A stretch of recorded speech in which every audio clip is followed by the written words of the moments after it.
The VapePassion Show, episode 59. In this episode, we're going to discuss a review of Halo Vapor Company's Cherry Bakewell. Charlie Noble releases their recipe for Canary Coulis. 4 major vapor associations ask House leaders to support HR 1136. A study performed wrong. Benzene in e-cigarettes. Batteries catch a lawyer's pants on fire. Citric acid in e-juice may cause allergic reactions. A lemon tart Frankenstein DIY e-juice recipe. A cold remedy DIY recipe made with lemon Sicily and menthol. And a review of the NoraPro Deluxe cordless mini mixer.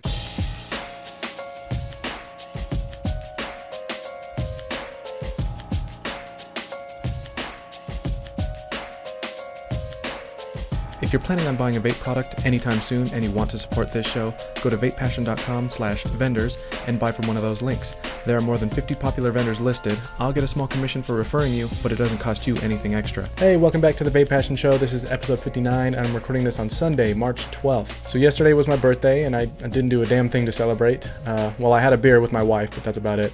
I don't really do much to celebrate my birthdays. I never really have, actually. I don't really know why any of my birthdays have never really meant that much to me, but I do like getting presents. My extended family actually has a bunch of birthdays in March, so we usually pick a Saturday in March to celebrate all of them at once. That day will be next Saturday this year, so I'll get cake and presents then. Oh, and in case you're wondering, I just turned 35. Okay, so let's do a juice review. So this week I have Cherry Blackwell from Halo Vapor Company. This is a company out of the UK. They actually sent this to me, I don't know, 6 months ago or so. Not for review, I won it in a giveaway. So I've just been taking my time, but I'm finally going to give it a shot. So let's take a look in here. I don't know what any of these numbers mean. CB06, oh, 6 milligrams nicotine, probably. Cherry Bakewell. Okay, so Cherry Bakewell's 6 milligrams nicotine. So it's a nice looking bottle. Pretty plain, actually, but it looks nice. It's nice that it's so simplistic, actually.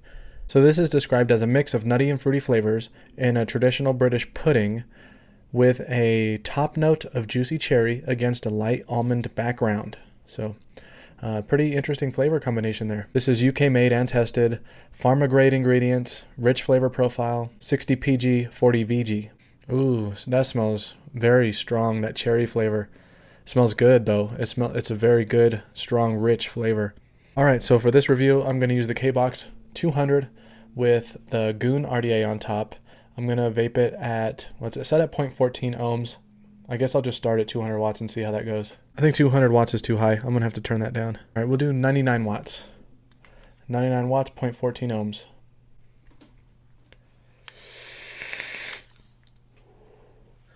Whew, I'm glad I didn't do 200. That was hot. Okay, so 6 milligrams nicotine. That throat hit is pretty harsh. The flavor is very good though. Very good cherry flavor. I get that for sure. It does have sort of a nutty, fruity flavor like they say. I don't know what traditional British pudding tastes like, so I don't know. I don't know if I'm getting any pudding out of it. Okay, yeah, it's good, but man, that throat hit. Oh.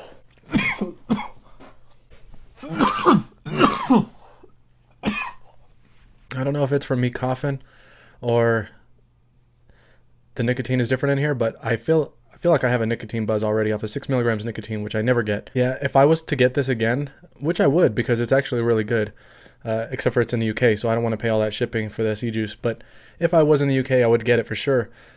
I would probably get it at a lower milligram, 1.5 if they have it, maybe 3 milligrams, just because that throat hit is so harsh for me. It is 60 PG, so a little bit more PG, which adds some of that throat hit maybe. So you can get it for €3.99, and I see that ecigarettedirect.co.uk sells it. I think they're actually the makers of Halo e-juice. Don't get these guys mixed up with Halo Cigs. Halo Cigs is in the US. Halo Vapor Company is in the UK. All right, so let's get into some of the topics this week. So Charlie Noble has released another one of their recipes, this time for their discontinued flavor called Canary Coulis. You might remember that they released another flavor, one of their discontinued flavors, a while back in October last year. It was called PB Cereal, and it was pretty well received.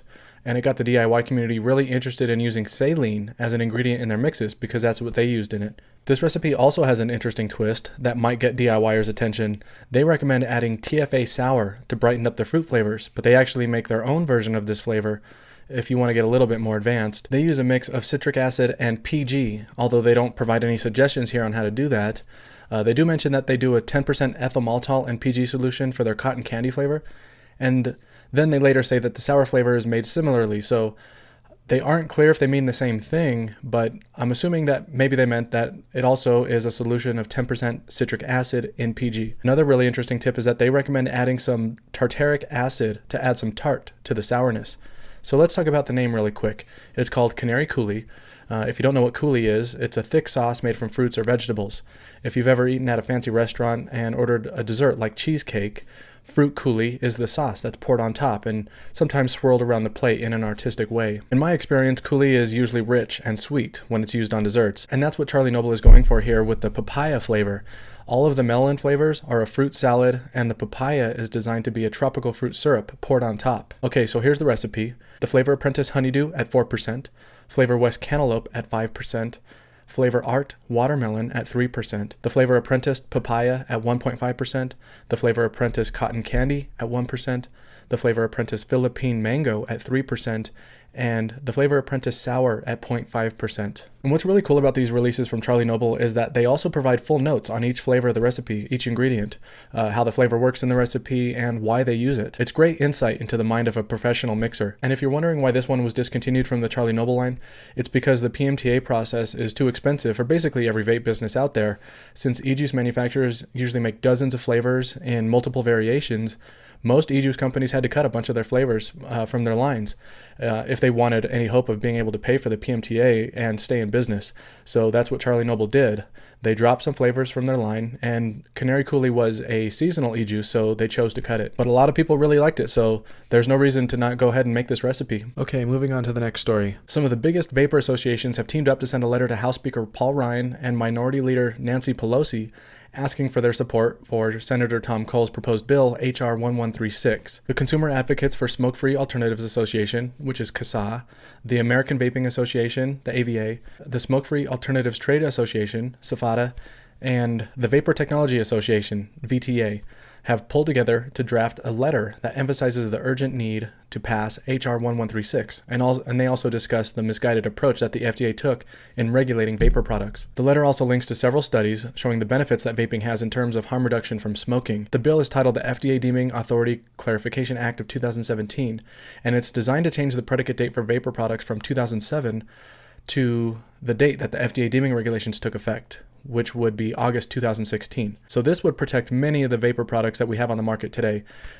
which would save the vaping industry and also give e-cig users the ability to choose the products that best fit their needs. Without this bill, all vapor products will be banned in August 2018. So hopefully this letter is read and considered by both Ryan and Pelosi, and it gets the support that it needs to pass. All right, let's talk studies. The Public Library of Science, PLOS, a well-respected nonprofit corporation that supports the acceleration of progress in science and medicine, recently published a study in their journal titled Benzene Formation in Electronic Cigarettes. The study was funded by the FDA Center for Tobacco Products and the National Institutes of Health, NIH.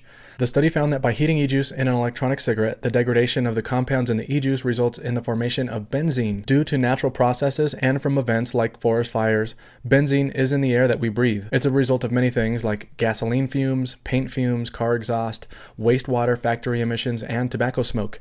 Highest exposures are typically in the workplace. Benzene is a known human carcinogen, and according to the study, e-cigs result in benzene. But if you read the full study, rather than the headlines, you'll see that this isn't anything to be concerned about. First, and like usual with most studies like these, the methods that were used in the study were performed in unrealistic ways.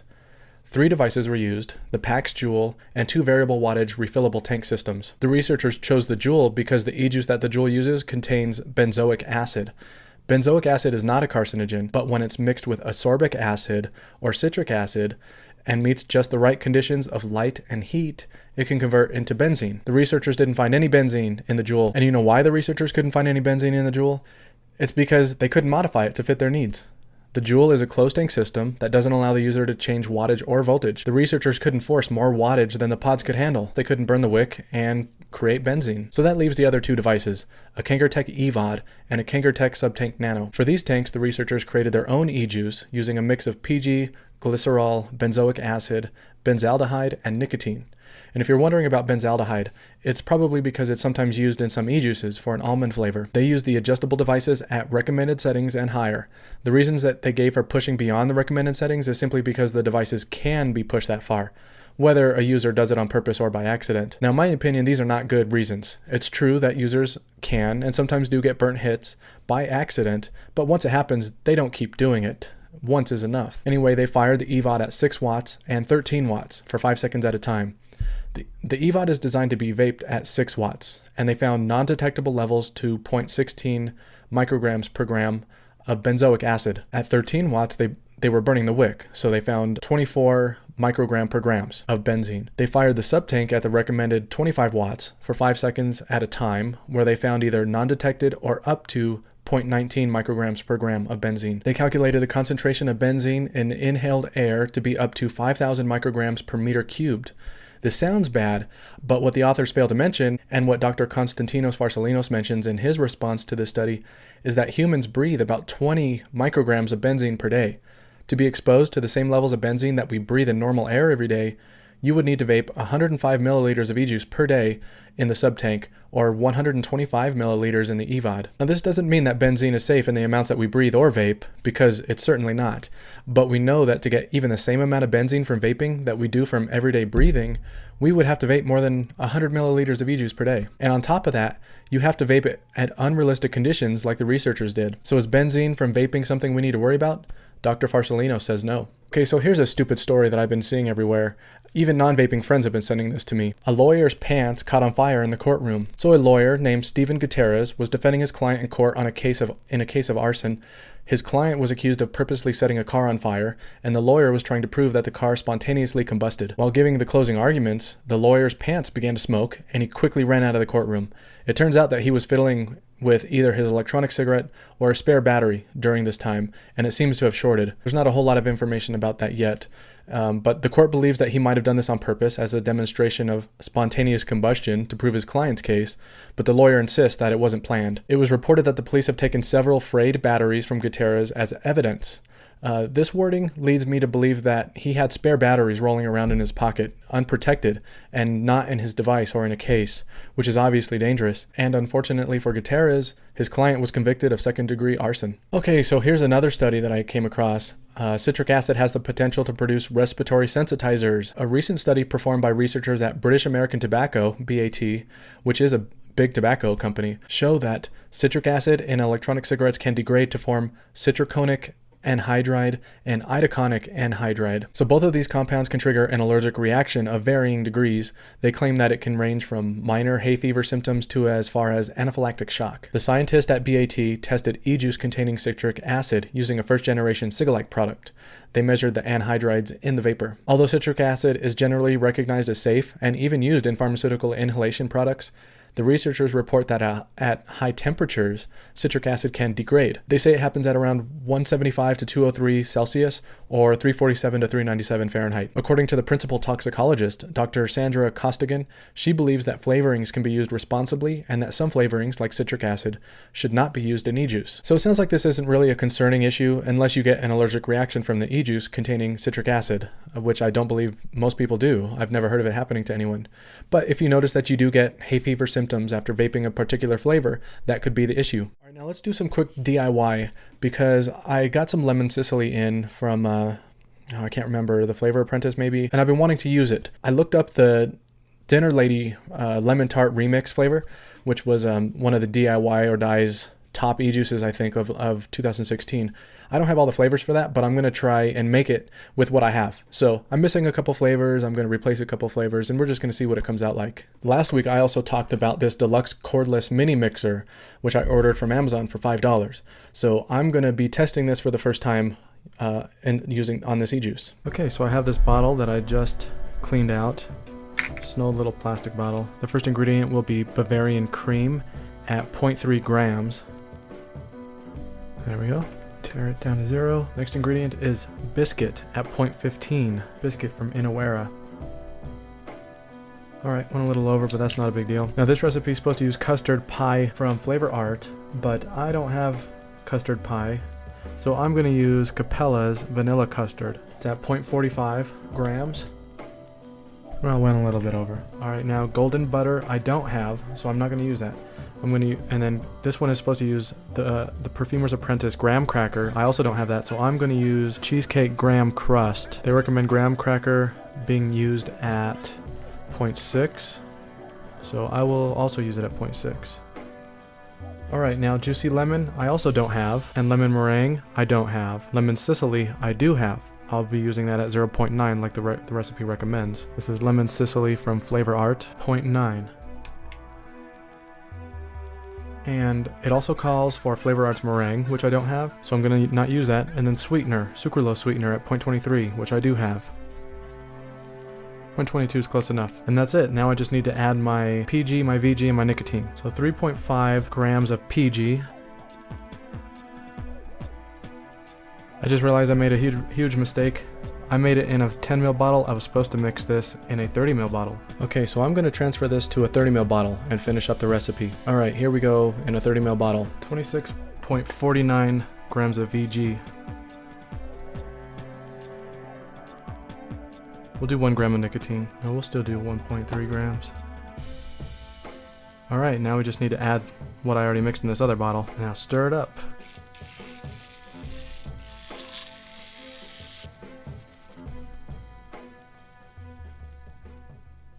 Okay, so there it is, all mixed up, and that mixer seemed to do a pretty good job. It had it really frothy. I've let it sit for a little bit now, and all the frothiness is gone. So I think it's ready to vape. But I also want to make one more flavor, and I'm going to do it in that 10 ml bottle that I just messed up. So I'm going to clean that out real quick. I'm going to do just a quick lemon Sicily and menthol flavor. And I mentioned this one in a previous show before too. This one is mostly designed for when you're sick, if you have a sore throat or something. The lemon Sicily, the lemon flavor, and the menthol helps with your throat. So that's what I'm gonna make it for. Not because I'm sick, but just because I wanna give it a try. And I also really wanna try this menthol because this will be the first time I've used menthol. So let's go ahead and mix that up. Okay, so I got my bottle all cleaned out. Let's turn it on.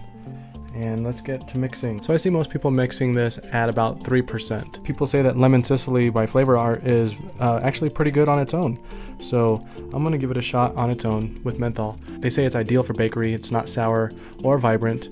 It's more like an Italian ice flavor that can be enjoyed by itself. It's fresh, crisp, and bright. Little sweet, not like candy, not sour. All right, so to mix it at 3% in a 10 ml bottle would be 0.3 grams. So all right, that's it. And I want this to be a 30 PG, 70 VG ratio. So I'm going to add 2.18 grams of PG. All right, 2.17 is close enough for me. 8.83 grams of VG. Okay, went a little bit over there, but not a big deal. And then I need to add 0.62 grams of nicotine. 100 milligram nicotine is what I use. And this is also PG based. It's what I prefer because it's so thin, easy to use. And I use 100 milligram nicotine because I feel comfortable using it. And when you buy it in such a high strength, it'll really last a long time. But if you're not comfortable using 100 milligram nicotine, which a lot of people aren't, just get what you're comfortable with. You know, I think 60 milligrams is a lot more reasonable. Maybe even as low as 20 milligrams, or just buy the milligrams that you like to vape. You know, if you like 6 milligram e-juice, you can buy a bottle of 6 milligram nicotine and just add your flavorings right to it. It won't last as long, but as long as you feel safe, that's what matters. Okay, so that's it. I need to add 1 drop of menthol. That's not in the recipe, but that's what I wanted to make this for. And from what I understand, this is 100% concentrated menthol, so very strong stuff. I was warned by one of my subscribers to use only 1 drop per 10 or 15 milliliters. So even 1 drop might be too much in this one, but we'll give it a shot and see. And because this is just an additive, it's not a major part of this recipe. If I find that there's not enough menthol for me, I can just easily add another drop. You always want to start slow though, because if you add more than you like, you can't take it out. So be careful of that. Okay, now let's mix it using this new mixer. All right, that looks nice and cloudy. So let's go ahead and vape this stuff. Okay, so first I'm going to do the Dinner Lady mashup that I made. Might not taste anything like Dinner Lady. I've never tried it before, so I don't know. But the ingredients that I used were way off from the recipe. Skipped some ingredients, but we'll see. I would think that it would probably still taste pretty good based on what the ingredients that I did use. So I'm going to load it up into the Sub-Zero RDA, and we'll give it a shot. First, let's see what it smells like. Oh yeah, it smells good. It smells like a lemony bakery flavor. Okay, now this I have to take up to, well, I'm going to take it up to 85 watts. That first hit, right away, it's pretty good. Now, like I said, I don't know what Dinner Lady tastes like, but if it tastes anything like this, I'm assuming it's pretty good. Everyone loves that e-juice. Yeah, it's got that lemony flavor, some bakery flavor in there. Those are the most noticeable flavors in there. Nothing in there is really too strong or overpowering. It's just a really well-matched flavor. Very good. Well, I'm happy that I made that at 30 in a 30 ml bottle because I enjoy it. It's a very good flavor. Okay, give me 1 second. I'm gonna load up the lemon Sicily and menthol e-juice, and then we'll give that a shot. Okay, I got it loaded up, and as you can see, it's still cloudy. I'm doing it in the Mutation X V3 at 175 watts. So let's give it a shot. Well, actually, first let's smell it. Just smells like lemon. Very good lemon though.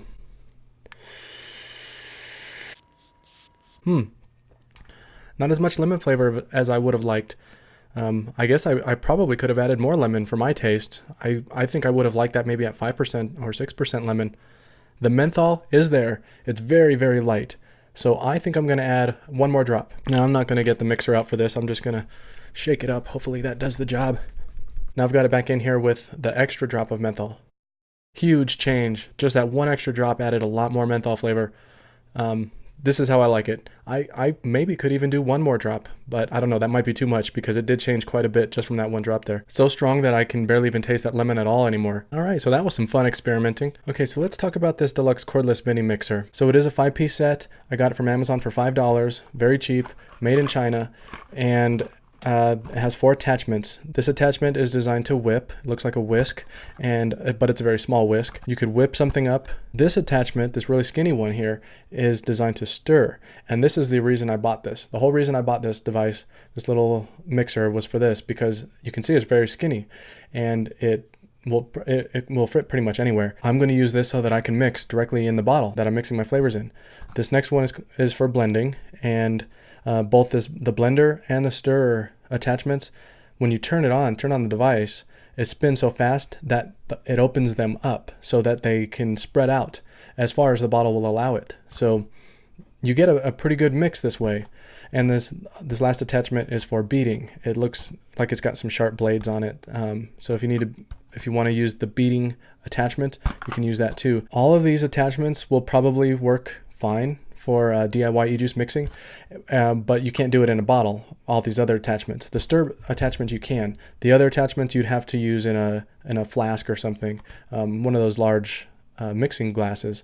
So you can use all of them for DIY e-juice, but that stirring attachment is probably going to be the best if you mix directly into the bottle, rather than just shaking it up like a lot of people do. As far as adding the batteries, it takes 2 AA batteries, and they're really hard to get in there.